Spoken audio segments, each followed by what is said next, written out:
जय हिंद विद्यार्थी मित्रांनो, the Pune अकॅडमीच्या online प्लॅटफॉर्मवरती मी सचिन जाधव आपलं सर्वांचं स्वागत करतोय।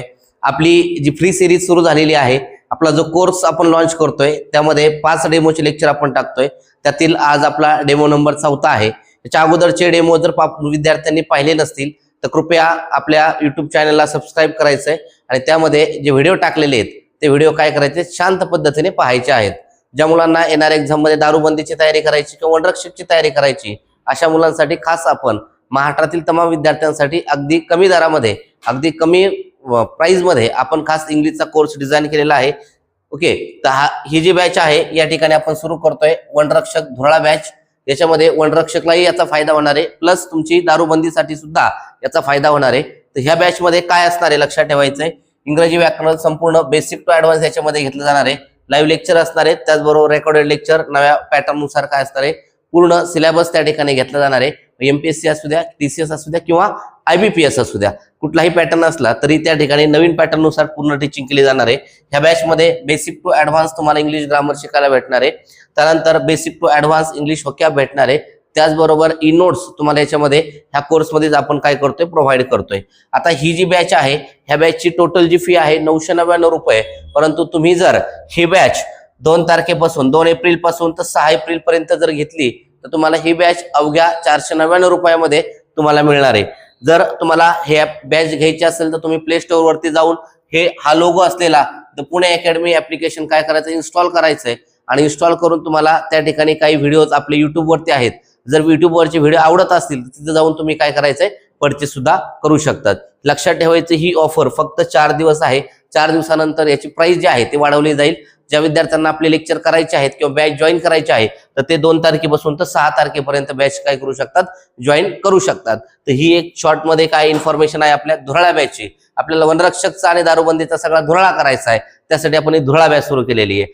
किंवा अधिक तुम्हाला काही इन्फॉर्मेशन पाहिजे असेल तर तुम्ही हा आमचा ऑफिसचा कॉन्टॅक्ट नंबर आहे, ह्या कॉन्टॅक्ट नंबरवरती सुद्धा तुम्ही काय करू शकता, संपर्क साधू शकतात। चला आता आपण नवीन लेक्चरला, नवीन टॉपिकला सुरुवात करू। आजचा टॉपिक जो आहे तो आहे आर्टिकल। आणि आर्टिकल जर म्हटलं तर टीसीएसच्या सगळ्या एक्झाम, त्याचबरोबर एमपीएससीच्या सगळ्या एक्झाम यामध्ये आवर्जून विचारला जाणारा प्रश्न असेल तो म्हणजे कुठला आर्टिकल।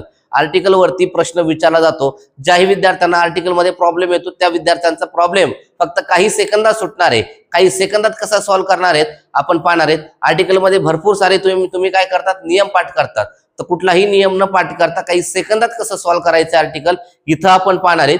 तर कृपया कुणी व्हिडिओ स्किप करायचा नाहीये, कुणीही स्किप करायचं नाही। वनरक्षक करायचे असेल, दारूबंदीची तयारी करायची असेल किंवा इंग्लिश तुमचं वीक असेल, कितीही इंग्लिश वीक असू द्या, तुम्हाला कुठलाही अर्थ न घेता या ठिकाणी आपण इंग्लिश ग्रामर पाहतोय। आजचा टॉपिक आहे कुठला, तर लक्षात ठेवा आर्टिकल। आर्टिकल मध्ये लक्षात ठेवा खूप सोप्या पद्धतीने आपल्याला जायचंय। तर आर्टिकल वरती मुळात प्रश्न कसे येतात, तर प्रश्न याच्यामध्ये जे विचारले जातात, सरळ सेवा असेल किंवा टीसीएस आयबीपीएस एक्झाम घेतात त्याच्यामध्ये फिल इन द ब्लँक्स मध्ये तुम्हाला काय करतात, आर्टिकल विचारतात। किंवा एमपीएससी असेल तर चूज करेक्ट, इनकरेक्ट अशा स्वरूपाचा प्रश्न त्या ठिकाणी विचारला जातो। आर्टिकलचा जे काही वापर करतात ते चुकीच्या पद्धतीने काय करतात, वापर करत असतात। आणि लक्षात ठेवा हे जे प्रश्न घेतलेले आहेत, हे प्रश्न हे एमपीएससीचे प्रश्न आहेत आणि तुम्ही एमपीएससीचे प्रश्न जर जुने प्रश्न जर पाहिले तर तेच जुने प्रश्न रिपीट झालेले तुम्हाला पाहायला भेटतील। कशामध्ये, टीसीएस आयबीपीएस मध्ये। टीसीएस आयबीपीएस पॅटर्न मध्ये एमपीएससीचे जुने प्रश्न आहेत, म्हणजे 86, 87, 99, 97, 2000, 2005 असे जे प्रश्न आहेत हे प्रश्न काय केले त्या ठिकाणी रिपीट केलेले तुम्हाला काय होतील, पाहायला मिळतील। त्यामुळे आपण ते प्रश्न या ठिकाणी घेतलेले आहेत। चला आता आपण याच्यामध्ये एक बेसिक गोष्ट आपण काय करू, पाहूया। बेसिक गोष्ट काय आहे तर बेसिक समजून घ्यायचंय प्रॉपर। नेमकं आर्टिकल किती आहेत, ज्याला मराठीमध्ये उपपदे म्हणतात, पण आपल्याला मराठीतला अर्थ पाहायचा नाहीये। तर आर्टिकलचे 2 प्रकार पडतात, एक असतो डेफिनाइट आर्टिकल, एक आहे डेफिनाइट आर्टिकल। कुठला लक्षात ठेवायचंय, डेफिनाइट आर्टिकल, डेफिनाइट। आणि दुसरा जो आहे तो आहे इनडेफिनाइट। एक दुसरा जो आहे तो कुठला आहे, इनडेफिनाइट आर्टिकल। ओके, तर टोटली आर्टिकल लहानपणापासून आपण पाहिलेले आहेत। आर्टिकल टोटल किती, 3 आर्टिकल आहेत। त्यातलं जे द आर्टिकल आहे ते याला म्हणायचं डेफिनाइट आर्टिकल। तर डेफिनाइट का म्हणायचं, कारण द हे आर्टिकल फिक्स जे स्पेसिफिक नाऊन असेल, स्पेसिफिक नाऊन असेल तरच त्या ठिकाणी दचा वापर करायचा आहे। आणि जनरल कुठलंही नाऊन असेल तर त्यावेळेस तुम्हाला अ आणि एनचा काय करायचा आहे, वापर करायचा आहे। ते ए आणि एन जे आहेत त्यालाच काय म्हणायचं, इनडेफिनाइट आर्टिकल म्हणायचं। त्याला काय म्हणायचंय, इनडेफिनाइट आर्टिकल असं म्हणायचंय। समजलं? तर 2 प्रकार आहेत, definite article the, indefinite article a आणि एन। आता इथं ज्यावेळेस तुम्हाला आर्टिकल यूज करायचे तर आर्टिकल यूज करत असताना मी काही गोष्टी सांगतो तेवढ्याच गोष्टी व्यवस्थित काय करायच्यात फॉलो करायच्यात आणि त्या बेसिसवरती आपण आर्टिकल सॉल्व्ह करणार आहे फक्त काही सेकंदात कुठलाही अर्थ न घेता. आता कसं करायचंय सगळ्यांनी इकडे लक्ष द्यायचं प्रॉपर. सगळ्यांना माहिती आहे आपलं मराठीची वर्णमाला माहितीये, मराठीची वर्णमाला माहितीये का? ओके. आता मराठीच्या वर्णमालामध्ये कोण कोण येतात आपल्याला माहिती. स्वर आणि कोण येतं? व्यंजन आहेत. स्वर आणि कोण येतं लक्षात ठेवायचंय? व्यंजन आहेत. कोण आहेत? व्यंजन. आपण लहानपणापासून एक गोष्ट केलेली असते, लहानपणापासून शिकलेलो असतो की काय एखादा शब्द त्याची सुरुवात ए ई आय ओ यू यांनी जर सुरू झालेली असेल तर त्याच्या पुढे आपण काय घेतो? एन घेतो. ही कन्सेप्ट पहिली डोक्यातून काढून टाका. ही कन्सेप्ट पहिले काय करायची? डोक्यातून काढून टाकायची आहे. तर कोणती कन्सेप्ट वापरायची? मी जे आज शिकवणार आहे ती कन्सेप्ट तुम्हाला यूज करायची आहे. A E I O U ही कन्सेप्ट तुम्ही पहिली डोक्यातून काढून टाकायचं आहे. इंग्लिश मधले ओवेल्स वगैरे ते विसरून जायचंय. तर साधं सिंपल आपल्याला मराठीतलं काय, मराठीतले स्वर माहिती येतं, मराठीतले तुम्हाला काय माहिती येतं? व्यंजन माहिती येतं. आता पहा, मराठीतल्या स्वरासारखा जर उच्चार झाला त्या इंग्लिश शब्दाचा, मराठीतल्या स्वरासारखा काय झाला? इंग्लिश शब्दाचा उच्चार झाला तर आपल्याला बिंदास पैकी एन आर्टिकल घ्यायचंय. काय घ्यायचं लक्षात ठेवायचंय? बिंदास पैकी कुठला आर्टिकल घ्यायचंय? एन आर्टिकल घ्यायचंय. आणि जर त्या शब्दाचा कोणत्या त्या दिलेल्या शब्दाचा उच्चार जर मराठीतल्या स्वरासा व्यंजनासारखा झाला तर त्या ठिकाणी आपल्याला कुठलं आर्टिकल वापरायचंय? ए आर्टिकल वापरायचं आहे. काय वापरायचंय? ए आर्टिकल वापरायचंय. आणि एखादी स्पेसिफिक गोष्ट दिलेली असेल, आता स्पेसिफिक कशी आहे? फॉर एक्झाम्पल मी म्हणलं फिश आणि दुसरा जर शब्द टाकला लिटल फिश, मी एका याच्यात वापरलाय फक्त फिश आणि दुसऱ्या याच्यात वापरलाय लिटल फिश. याच्यामध्ये स्पेसिफिक गोष्ट कुठली दिलेली? तर लिटल फिश. हा फिश म्हणजे कोणता आहे माहिती तुम्हाला? छोटा आहे का मोठा आहे माहिती का? नाही. पण याच्यामध्ये तुम्हाला कळतंय कोणत्या फिश बद्दल बोलतोय आपण? लिटल बद्दल बोलतोय. मग हे लिटल जे आहे याला स्पेसिफिक म्हणायचं. याला काय म्हणायचंय? स्पेसिफिक. याला काय म्हणायचं? स्पेसिफिक. आणि जर स्पेसिफिक गोष्ट असेल तर आपण द वापरायचं. स्पेसिफिक गोष्ट असेल तर काय वापरतो? द वापरतो. ओके. याच्या व्यतिरिक्त पण आणखी काही गोष्टी आपल्या रेग्युलर लेक्चरमध्ये होणार आहेत. हे आपले जे फक्त आहेत 5 दिवस डेमो चालू आहेत, बेसिक पासून तर ऍडव्हान्स लेवल पर्यंत तुम्हाला सगळ्या टाईपचे प्रश्न तुम्हाला आपल्या कोर्समध्ये पाहायला भेटणार आहेत. त्याच्यामुळे अजिबात टेन्शन घ्यायचं नाही. फक्त इथं लक्षात ठेवायचं स्वरासारखा उच्चार झाला मराठीत तर एन आणि व्यंजनासारखा उच्चार झाला तर अ. फक्त एवढं डोक्यात ठेवा, बाकी काही डोक्यात ठेवू नका. चला आता आपण एक एक प्रश्न सॉल्व्ह करूया. याच्यामध्ये पहा, हे जे प्रश्न आहेत सगळे एमपीएससीला विचारलेले प्रश्न आहेत आणि एमपीएससीचे जुने प्रश्न घेतलेले आहेत. का? आणि एमपीएससीच्या जुन्या प्रश्नांच्या आधारावरती तुम्हाला काही कॉपी पेस्ट प्रश्न कशामध्ये? टीसीएस आयबीपीएस पॅटर्न मध्ये भेटत असतात. आता काय करणार इथं पहा, cow is a dash dash useful animal असं दिलेलं आहे. मी काय करणार? काही करणार नाही. मी फक्त पाहणार इथं डॅश डॅश दिलेले आहे, त्याच्या पुढचा शब्द कोणता आहे, त्याच्या काय पुढचा शब्द कुठला आहे. आता या ठिकाणी काय म्हणलेलं आहे? युजफुल म्हणलेलं आहे. काय म्हणले लक्षात ठेवायचं? युजफुल. काय म्हणलं? युजफुल अॅनिमल म्हणलेलं आहे. आता य जे आहे मराठीतला स्वर आहे का व्यंजन आहे? लक्षात ठेवा बरं. मराठीतला स्वर आहे का व्यंजन आहे? तर कुठला आहे? व्यंजन आहे. आणि जर मराठीतला व्यंजन असेल तर आपल्याला काय करायचंय? कुठलं आर्टिकल वापरायचं? ए हे आर्टिकल वापरायचंय. कुठलं आर्टिकल वापरायचंय? ए. अॅनिमल साठी आले पण कुठला? Useful animal. कुठला अॅनिमल आहे? यू. यू लक्षात ठेवा. कुठला लक्षात ठेवा? यू. यू म्हणजे काय आला? मराठीतला व्यंजन आणि मराठीतलं व्यंजन असेल तर आर्टिकल ए घ्यायचंय. यामध्ये ए आणि द मध्ये ऑप्शन नंबर किती येईल? ऑप्शन नंबर 1 हे तुमचं करेक्ट उत्तर आहे. ऑप्शन नंबर 1 हे काय करेक्ट उत्तर आहे. त्यानंतर नेक्स्ट प्रश्न पहा, काय दिलंय? Choose proper articles to complete the following sentence. हा एमपीएससीलाच विचारलेला प्रश्न आहे. इथं जर पाहिलं तर ईएसटी आलेला आहे. काय आलेला आहे? ईएसटी. आणि याच्यामध्ये एक नियम आहे लक्षात ठेवायचंय. याच्यामध्ये काय गोष्ट आहे की जर एखाद्या शब्दामध्ये सुपरलेटिव्ह डिग्री आलेली असेल, डिग्रीमध्ये आपण पाहिलेलं आहे, ज्यांनी हे डिग्रीचं लेक्चर पाहिलेलं असेल त्यांनी कृपया डिग्रीचंही लेक्चर पाहायचंय. त्याच्यामध्ये आपण 3 डिग्र्या पाहिल्यात, पॉझिटिव्ह डिग्री, कंपॅरेटिव्ह डिग्री आणि सुपरलेटिव्ह डिग्री. सुपरलेटिव्ह डिग्री मध्ये शेवटी ईएसटी येत असतो. आवडते सगळ्यांना? ईएसटी येत असते. ईएसटी येत असेल तर आपण आर्टिकल द चा वापर करायचा असतो. कुठला वापर करायचा आहे? द. म्हणजे या ठिकाणी आर्टिकल कुठला आला? द हे आर्टिकल तुमचं आलेलं आहे. ओके. सगळ्यांना आवडतंय? सगळ्यांना आवडत असेल तर लाईक करायचंय, कमेंट करायचंय. आणि सर्वप्रथम ज्या विद्यार्थ्यांनी आपलं चॅनल सबस्क्राईब केलेलं नाहीये त्यांनी सबस्क्राईब करून घ्यायचंय. कारण हे डेमो झाल्यानंतर सुद्धा वेगवेगळे प्रश्न, वेगवेगळे PYQs आपण घेऊन आपल्या चॅनलवरती येणार आहेत. त्यामुळं आपलं चॅनल सगळ्यांनी काय करायचं? सबस्क्राईब करायचंय. ओके. आणि व्हिडिओ जास्तीत जास्त लोकांपर्यंत शेअर करायचं काम करायचंय. लाईक आवडलं तर लाईक पण करायचंय. ठीक आहे. त्यानंतर नेक्स्ट प्रश्न घेऊया. याच्यामध्ये काय दिले पहा, choose the suitable article to complete the sentence. आता इथं दिले, इथं डॅश डॅश इंग्लिश दिलेलं आहे आणि डॅश डॅश युनिव्हर्सल दिले. आता हे पहा, युनिव्हर्सल यू आहे. काय आहे? लक्षात ठेवा, यू. यू जर असेल तर आपल्याला काय घ्यायचं असेल? या ठिकाणी जरी वाक्याची सुरुवात युनी झालेली असेल, मराठीतला स्वर इंग्लिश मधला स्वर आहे, पण तरी पण आपण काय घेणार? एन घेणार नाही. का घेणार नाही? कारण उच्चार कशानुसार झालाय? मराठीतल्या व्यंजनासारखा झालाय. आणि मराठीतल्या व्यंजनासारखा उच्चार झाला तर अ घ्यायचंय. म्हणजे सेकंड जागेवरती अ आला पाहिजे. या ठिकाणी सेकंड जागेवरती अ आहे का? नाही कट करा. या ठिकाणी सेकंड जागेवरती ए आहे का, नाही कट करा. या ठिकाणी सेकंड जागेवरती अ आहे का, नाही कट करा. या ठिकाणी सेकंड जागेवरती ए आहे का, आहे. उत्तर किती भेटलं, ऑप्शन नंबर 4 हे तुमचं करेक्ट उत्तर आहे.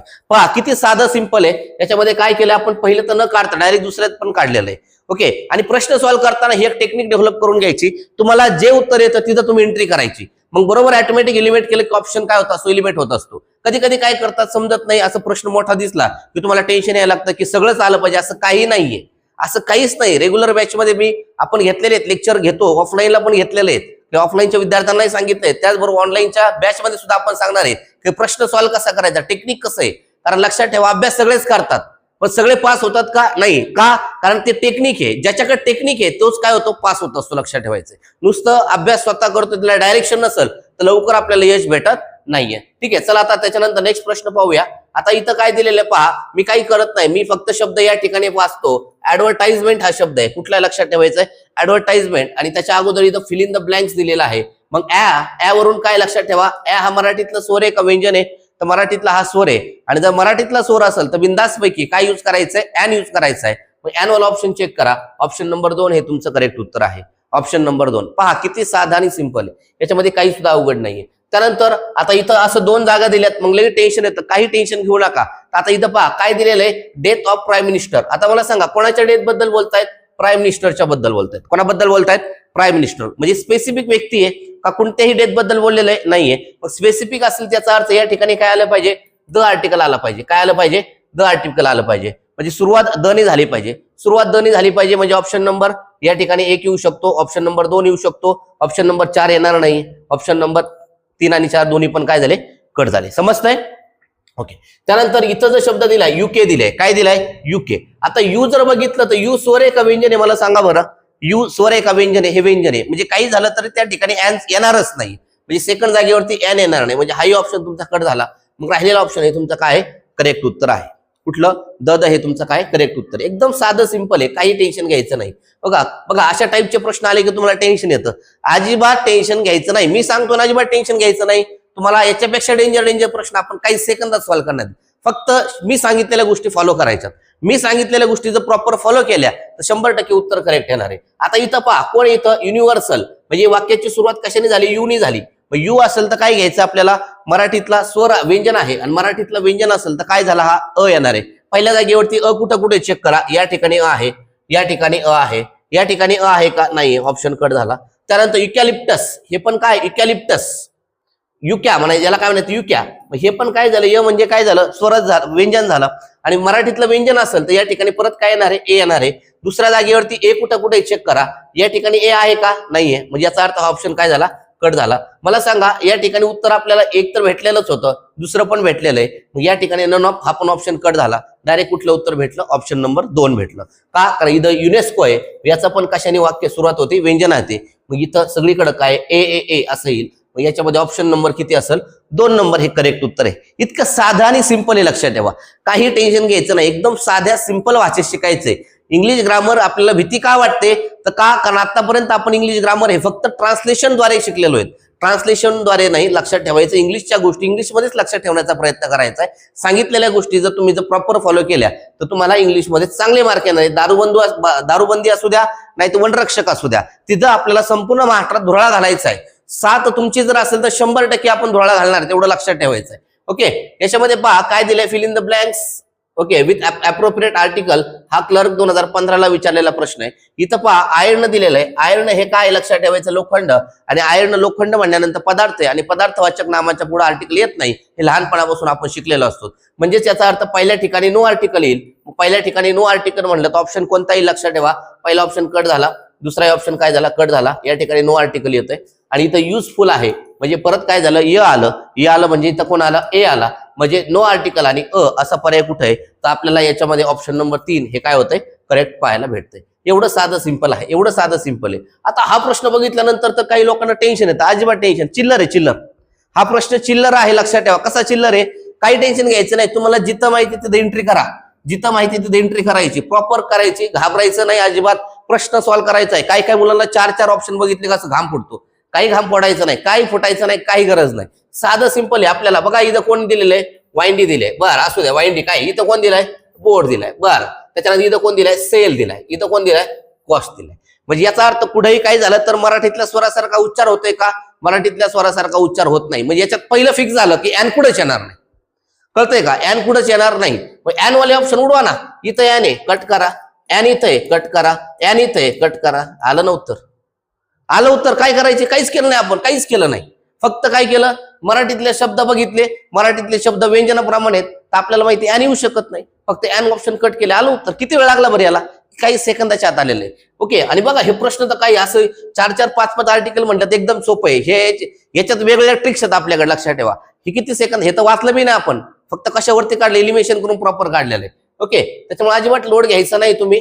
ओके. त्याच्यानंतर इथं दिले युरोपियन दिलेलं, युरोपियन. परत हे यू आले. यू म्हणजे कोणाला लक्षात ठेवायचं? आर्टिकल ए चा वापर करायचा आहे. Option number 2. ओके. सोपं आहे, याच्यामध्ये काय अवघड नाहीये. ओके. त्याच्यानंतर नेक्स्ट आहे there were 3 men, a doctor, a teacher and artist. काय दिले? आ दिलाय. आर्टिस्ट आहे. कोण आहे? आर्टिस्ट आहे. आ मराठीतला स्वर आहे का व्यंजन आहे? मला सांगा बरं. आ मराठीतला काय आहे? स्वर आहे. आणि मराठीतला स्वर असेल तर बिनधास्त पैकी त्या ठिकाणी ऍन मारायचा आहे. काय मारायचा आहे? ऍन मारायचा आहे. ऑप्शन नंबर ऍन कुठे चेक करा. ऑप्शन नंबर ऍन असणार. ऑप्शन नंबर 2 हे करेक्ट उत्तर आहे. ऑप्शन नंबर काय? 2. पहा किती साध्या आणि सिंपल पद्धतीने आपण काय केलंय? आर्टिकल या ठिकाणी पाहिलेलं येतं. कुठला अर्थ घेतलाय का? काही आर्टिकलचा अर्थ घेणे सुद्धा आवश्यकता नाही. फक्त तुम्हाला इंग्लिश आली पाहिजे. इंग्लिश तुम्हाला आली, लक्षात ठेवायचंय महाराष्ट्रामध्ये तुम्हाला फक्त तुमची जर साथ चांगली असेल तर 100% आपण इंग्लिशचा महाराष्ट्रामध्ये धुराळा करून टाकू. ओके. पण त्यासाठी तुम्ही प्रॉपर सांगितलेला अभ्यास केला पाहिजे. प्रॉपर केलं तर 100% तुमचा काय होणार आहे? रिझल्ट या ठिकाणी बसणार आहे. व्हिडिओ आवडला असेल तर लाईक करायचं, शेअर करायचं, कमेंट करायच्यात. आणि लक्षात ठेवा, ज्यांनी व्हिडिओ सबस्क्राईब, आपलं चॅनल सबस्क्राईब केलं नाही त्यांनी पहिलं जाऊन चॅनल सबस्क्राईब करून घ्यायचंय. कारण पुढचं नोटिफिकेशन म्हणजे पुढच्या व्हिडिओचे नोटिफिकेशन तुम्हाला काय झाले पाहिजे? लगेच समजायला पाहिजेत. या ठिकाणी थांबू. उद्याच्याला भेटू पुन्हा नवीन टॉपिक घेऊन. तोपर्यंत धन्यवाद.